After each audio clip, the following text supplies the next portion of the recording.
What's going on, people? Welcome back to the channel. Welcome back to another video.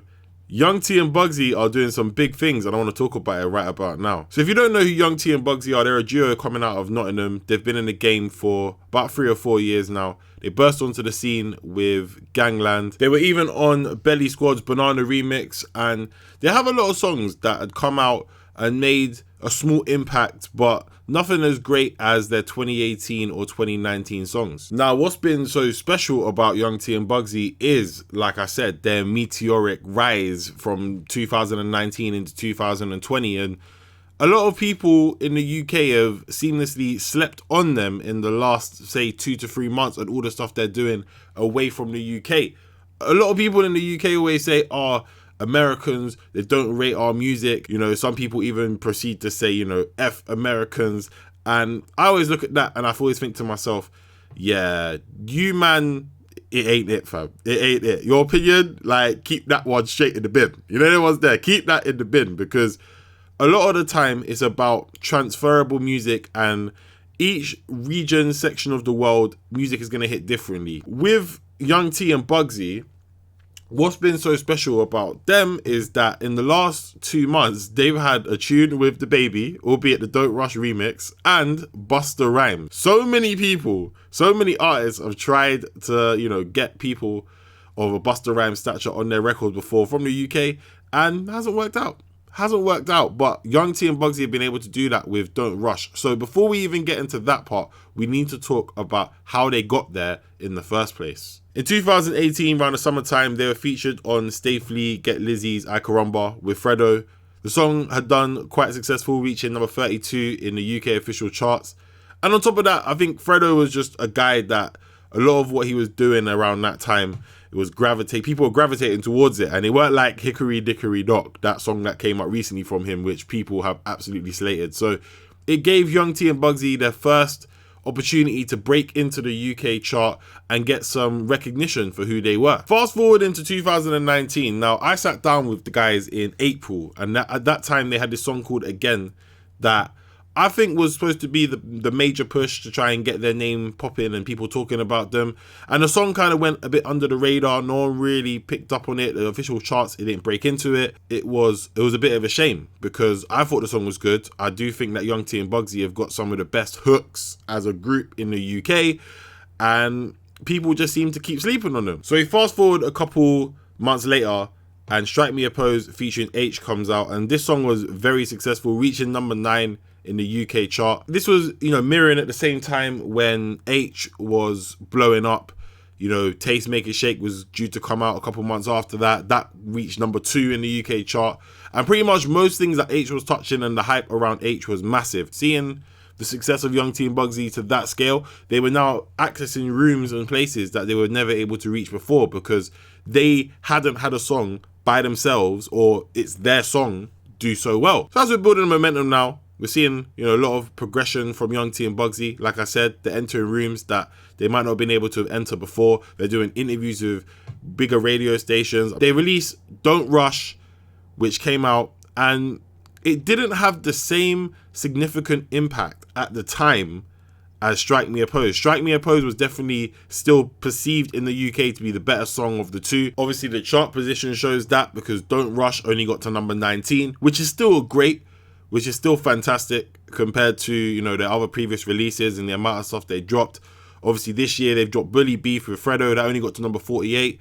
And in the UK, we only really care about the top 40. The top 100 is not really our, you know, concern or priority, whereas in America it is. Everybody by now knows TikTok. Everybody knows that app that might get banned everywhere because of national security reasons across the whole world, which is a madness, but that's another discussion for another time. They started to blow up, or I should say their song Don't Rush started to blow up, because people would stand in front of the camera, mainly females, but some guys were doing it as well, and, you know, they would look raggedy. They looked like they had enough. They looked like they were tired. Then they'd get the makeup brush, painting, or brush the camera, brush the camera. Next thing you know, they're at their glow up. And this was, I think, just before lockdown or during lockdown as well. So people were feeling good about themselves just to look 10-10 in their living room. You know, no one's there, or in their bedroom. But it is what it is. Now, we know that TikTok has been powerful. It's helped blow other songs in the past. Like, it basically revived K-Camp's career with the Renegade dance. And we've seen it do a lot for other artists along the way. And this is how Young T and Bugsey effectively broke into America and started to do well. Because the Don't Rush Challenge, as you know, things on Twitter and stuff, they go beyond whatever country you're from. If it's good, the whole world will see it. If it's bad, the whole world will see it. If people don't care, no one will see it. So they eventually started breaking into the charts about two months ago now. And it was an interesting sight to see because they started off really high, like their position was like 90s. And they've slowly started to creep up the charts. And their peak position is 56. They're currently, at the time of the recording of this video, they're number 57 in the US Billboard 100. Now, why that's significant is because above them, there is no other UK rappers or group with the viral challenge that was the Don't Rush Challenge doing so well for them and allowing that song to be popular, allow them to break into the American chart, break into other charts around the world. It always made sense to push the momentum of the song and try and let it chart higher in the Billboard and appeal more to an American audience. We know that the Heady One verse was a verse that would be up for, you know, debate. Would Americans like get that sound? And a lot of the time people do regional remixes of songs. Even, for example, in reggaeton music, when Con Calma came out, most of the time that Con Calma song initially would not have breached or burst into the UK and US markets, maybe more UK, until Katy Perry jumped on it.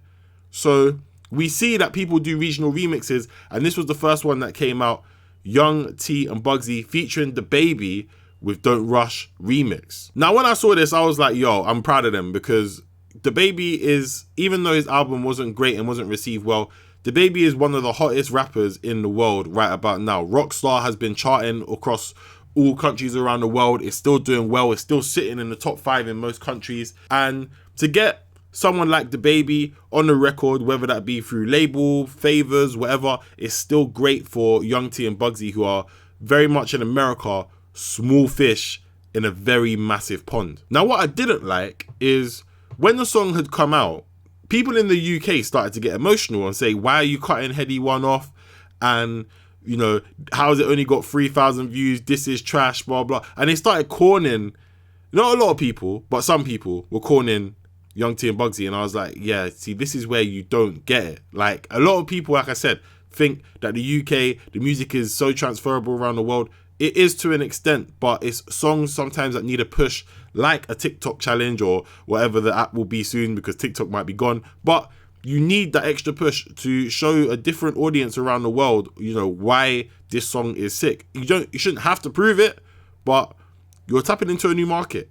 And the UK is a small place. As much as people would like to believe that the music is mad influential around the world, it really isn't. So you have to do something like this to help push the song in the first place. But equally, I understand at the same time that my knowledge of music and, you know, being in the music industry is different to your standard fan who might not necessarily care about that and is just upset that Heady One's been taken off the record for DaBaby. At the same time, listen, I'm very happy that they also got the second remix, which is also going to help push numbers and boost their song hopefully higher up the chart if it does pick up momentum with Busta Rhymes on it, because, you know, Young T references Busta Rhymes on a song. Busta Rhymes then comes out and proceeds to deliver his verse. Now, again, great opportunity for the boys to, you know, get more listeners across the world, because, you know, Busta Rhymes is an international artist. Obviously, he's big in America. We know him in the UK.